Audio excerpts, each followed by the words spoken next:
माननीय सभापति महोदय, भारतीय सेना में अहीर रेजिमेंट की स्थापना की मेरी मांग उठाने की अनुमति देने के लिए आपका धन्यवाद। सभापति महोदय, यदुवंशी शौर्य का इतिहास किसी के परिचय का मोहताज नहीं। यदुवंशी शौर्य गाथा का संक्षिप्त मैं वर्णन करूं, उसमें विशेषकर मैं अहिरवाल क्षेत्र का भी संक्षिप्त परिचय देना चाहता हूं, जो दिल्ली के डाबर क्षेत्र से दक्षिणी हरियाणा और पूर्व उत्तरी राजस्थान तक ये क्षेत्र आता है।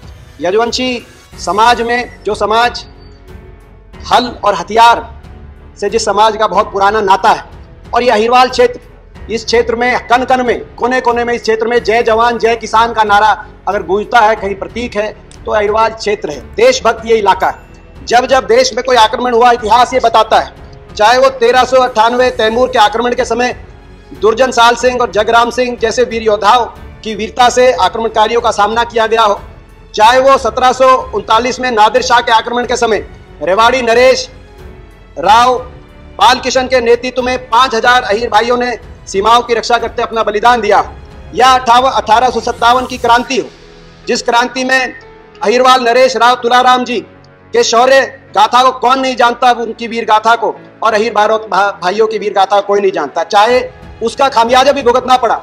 और ब्रिटिश फौज ने उस समय अहीर भाइयों की भर्ती पर रोक लगाई, लेकिन प्रथम विश्व युद्ध हुआ तो दोबारा से अहीर भाइयों के शौर्य को याद किया गया। 19,500 अहीर सैनिकों की भर्ती की गई। द्वितीय विश्व युद्ध में 39,000 अहीर सैनिकों की भर्ती की गई।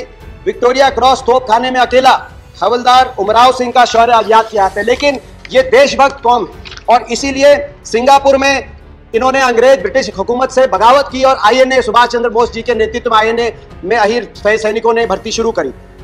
चाहे आज़ादी के बाद का इतिहास हो, 1947-48 में कश्मीर पर पाकिस्तान के आक्रमण को रोकते हुए रेजांगला 1962 रेजांगला की लड़ाई में 120 अहीर सैनिकों ने 5000 चीनी सैनिकों से मोर्चा संभाला और चुशुल एयरपोर्ट को दुश्मन के कब्जे से बचाने का काम किया।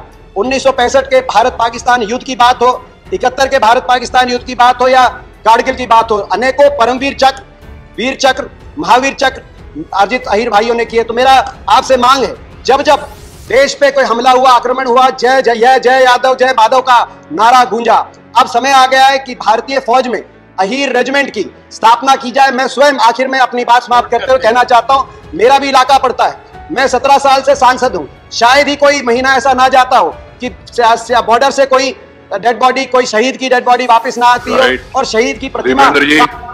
टाइम हो गया।